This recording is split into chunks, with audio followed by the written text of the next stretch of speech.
आपण थेट जाऊयात. संजय राऊत बोलतायत. और मुद्दे को लेकर लगातार उद्धव ठाकरे कुंभ क्यों नहीं गए, ये सवाल खड़े किए जा रहे थे। इसको लेकर आपने एक ट्वीट किया है। बात ऐसी है भाई, ये जो मिस्टर एकनाथ शिंदे है वो उनकी भ्रष्ट ज्ञान को लेकर कुंभ में गए, प्रयागराज में गए, फोटो वोटो निकाले, स्नान किया, पब्लिसिटी किया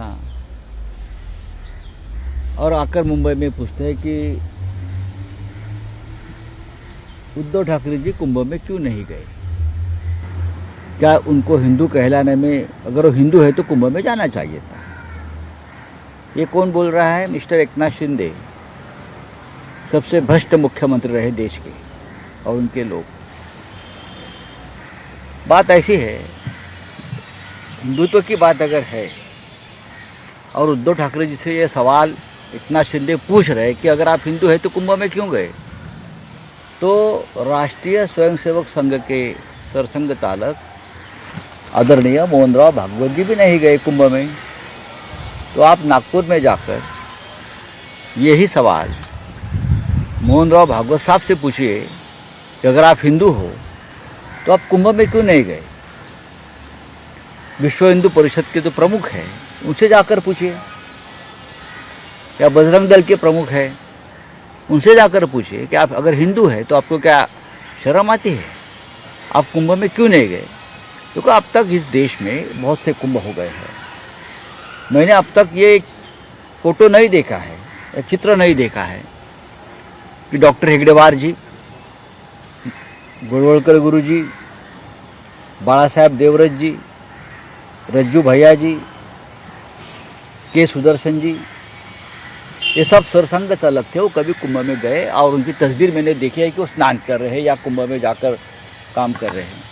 तो आप ये बात सिर्फ उद्धव जी को पूछते हो, तो आप पूछिए ना जाकर। वीर सावरकर जी भी थे हिंदुत्ववादी, हमारे बहुत बड़े हिंदुत्व सम्राट थे, उनका भी कभी मैंने तस्वीर नहीं देखी है। अगर उद्धव जी ही आपका सवाल है, देखिए एकनाथ शिंदे जी को पहले हिंदुत्व का ट्रेनिंग देना चाहिए। भारतीय जनता पार्टी ने उनको ट्रेनिंग देना चाहिए कि क्या सवाल करना चाहिए, कौन से सवाल पूछने चाहिए। उससे क्या हो गया, उनका पूरा चिट्ठा खुल गया। मोहन भागवत जी नहीं गए हैं, देवेंद्र जी गए हैं, लेकिन उनके कितने मंत्री गए मुझे बताइए। कितने, गिरीश महाजन जी हो या मुझे नाम नहीं मुझे मालूम, लेकिन कितने मंत्री गए, कितने एमएलए गए, छोड़ दीजिए ना। मैं तो हिंदुत्व के जो सबसे बड़े हमारे शीर्ष पुरुष है आरएसएस के चीफ मोहन भागवत जी के बारे में शिंदे जी को पूछना चाहता हूँ कि मोहन भागवत जी, आदरणीय मोहन भागवत जी क्यों नहीं गए। बाद में आप उद्धव ठाकरे जी का सवाल।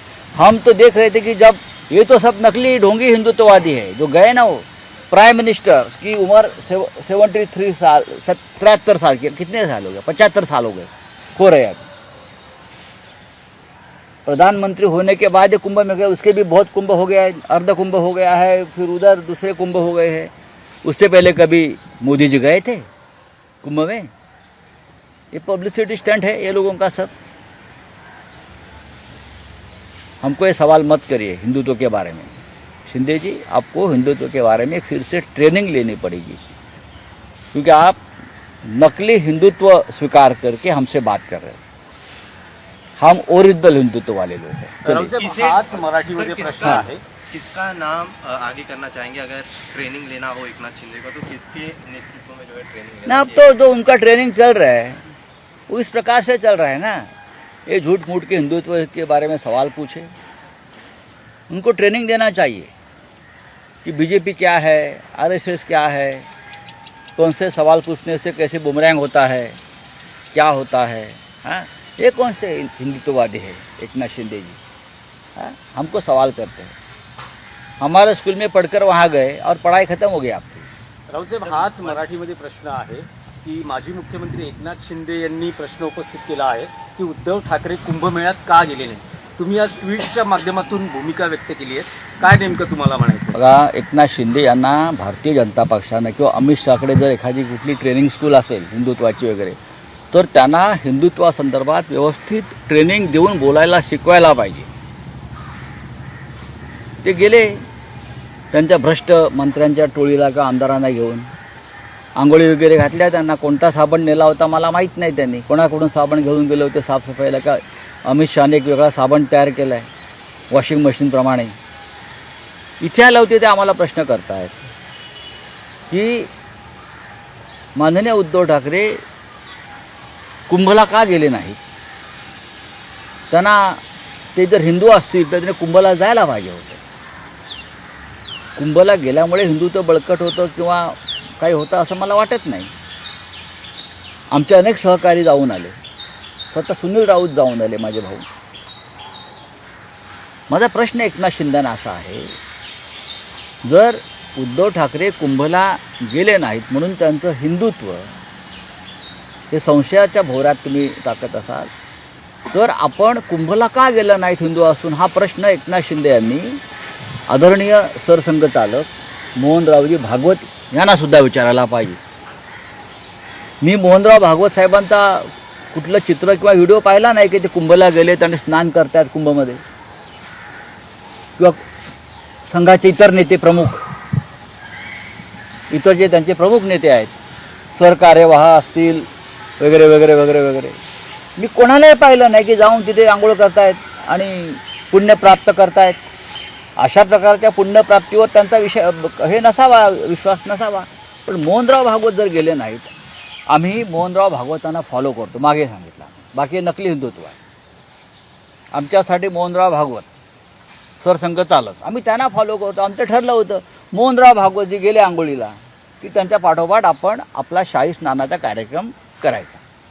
पण भागवत साहेबच गेले नाहीत, बाकी मग काय देवेंद्रजी गेले किंवा एकनाथ शिंदे गेले, ह्यांच्या मागे आम्ही जायचं. आमच्यासाठी मोहनराव भागवत हे आदर्श पुरुष हिंदुत्वाचे.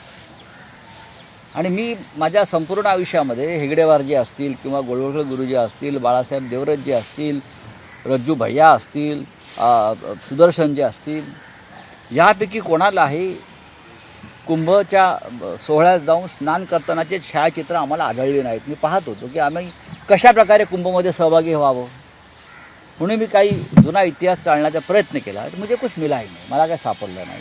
त्याच्यामुळे म्हटलं यावेळेला जोपर्यंत मोहनराव भागवत आदरणीय सरसंघचालक हे प्रयाग तीर्थी जात नाहीत आणि कुंभस्नान करत नाहीत, तोपर्यंत आपण थांबलो पाहिजे, आपण त्यांच्या मार्गाने जायला पाहिजे. ते गेले नाहीत, त्याच्यामुळे आमचा कार्यक्रम होऊ शकला नाही.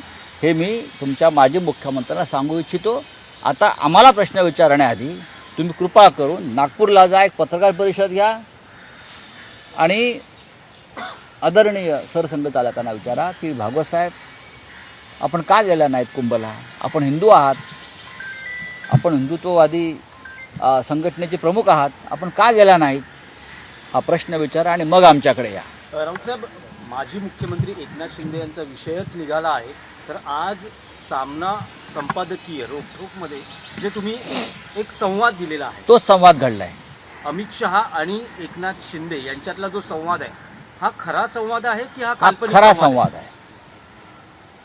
हा खरा संवाद आहे. लक्षात घ्या, पहाटे 4 वाजता एक अस्वस्थ आत्मा, राजकारणातला एक अस्वस्थ आत्मा पहाटे 4 वाजता त्याच्या पक्षाच्या प्रमुखांना भेटतात, म्हणजे अमित शहाना भेटतात. अस्वस्थ आत्मा पहाटे 4 वाजता भेटतो, तेव्हा तो काय सांगेल? तो पहिली तक्रार देवेंद्र फडणवीस यांची करेल. हे तुम्ही मान्य केलं पाहिजे की मला कसा त्रास होतो आहे, माझी कशी कोंडी केली जाते आहे, माझे कसे अधिकार काढून घेतले जात आहेत, माझ्याबरोबरच्या मंत्र्यांच्या कशा चौकशा लावलेल्या आहेत, माझ्याबरोबरच्या आमदारांचा कसा निधी रोखला आहे, याच्यावर चर्चा झाली. आणि ते असं म्हणतायत तिथे की तुमच्यावर विश्वास ठेवून आम्ही आलो, आता आम्ही काय करायचं, मला मुख्यमंत्री करा. नाही, त्यातलं एक विधान असं आहे की अमित शहा शिंदेंना असं म्हणतायत की आप बीजेपी में मर्ज हो जाओ, आपका क्लेम सीएम पद पर कब रहेगा. असं झालं नाही याचा इन्कार करावा वीर सावरकरांची शपथ घेऊन. मी दुसरं कोणाची सांगणार नाही बरं का. ही चर्चा झाली नाही अशा प्रकारे, हे त्यांनी सांगावं ना. हे पण राऊतसाहेब, अमित शहा आणि शिंदे यांच्यातला हा संवाद आहे तो उघड कसा होतो? बघा, बऱ्याच गोष्टी उघड होत असतात. जसा झेलेन्स्की आणि ट्रम्पमधला संवाद उघड झाला, तो प्रसार माध्यमांसमोर तसा येतो ना. ज्या गोष्टी बाहेर आणायच्या असतात ते मोठे राजकारण आपोआप बाहेर आणतात. नक्कीच आणतात. या देशामध्ये असं होत आहे, जगभरात असं होत असतं. याच्यापेक्षा वेगळा संवाद दोघात होऊ शकतो का? होऊ शकत नाही. आणि तोच संवाद झाला. राऊत आणि साहेब, हा संवाद झाला आहे देवेंद्र साहेबांनाही माहिती आहे. त्यांनीच सांगितलं का? नाही नाही, मी असं म्हणतोय का? सोर्स होता का? हे त्यांनाही माहिती आहे की नक्की दोघांमधला संवाद काय आहे. पहाटे 4 वाजता एक अस्वस्थ आत्मा, अतृप्त आत्मा जेव्हा भेटतो तेव्हा काय संवाद होऊ शकतो? राऊत साहेब, राज्य विधिमंडळाचं अधिवेशन सुरू होते, अर्थसंकल्पीय अधिवेशन आहे, पण पडसाद मोठे उमटणार आहेत. धनंजय मुंडेंचा बरेच राजीनामा, विषय कोकाटेंचा आहेत. राजीनामा, स्वारगेट बलात्कार प्रकरण, सरकारला घेरण्याची व्यूहरचना भ्रष्टाचाराची आहे. भ्ष्टाचाराची प्रकरणं येतात. आजच 3,500 किंवा कोटीचं आरोग्य खात्याचं जुना सगळा व्यवहाराला स्थगिती दिलेली आहे देवेंद्र फडणवीस यांनी. तानाजी सावंत जे लाडके आरोग्यमंत्री होते आणि ज्यांनी उद्धव ठाकरे साहेबांचे सरकार पाडण्यासाठी 4,000 बैठका घेतल्या होत्या बरं का, त्यांना बहुतेक लादीवर बसवायचं काम चाललेलं दिसतं आहे चटईवर. बघू आपण. आज ठाण्यामध्ये आम्ही जातो आहे सर्व नेते. साधारण 5 वाजता आम्ही ठाण्याच्या वेशीवर पोहोचू, सगळे शिवसेनेचे प्रमुख नेते. ठाण्यामध्ये आमचा कार्यकर्त्यांशी संवाद आहे. 4 वाजता सर्व नेते इथे जमणार आहेत या इथे, आणि इथून आम्ही ठाण्याकडे कूच करू.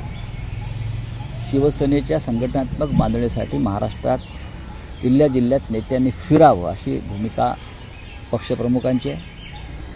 आणि तो आदेश पाळून आम्ही सुरुवात ठाण्यापासून करतो. त्यानंतर आम्ही मीरा भाईंदरला जाऊ, पुढल्या काही काळात मग नवी मुंबईत जाऊ, मग पालघरला जाऊ आणि मग महाराष्ट्राच्या पुढे जाऊ. राऊत साहेब, पण पुन्हा एकदा राज्य विधिमंडळाच्या अधिवेशनावर येतोय. असं म्हटलं जातं की धनंजय मुंडे यांनी 2 दिवसापूर्वीच आपल्या पदाचा राजीनामा दिला आहे. कदाचित आज उद्या मुख्यमंत्री तो जाहीर करू शकतात. करुणा मुंडे यांनी तसं ट्विटही केलेलं आहे. मला त्याच्याविषयी माहीत नाही, कारण हा पक्षांचा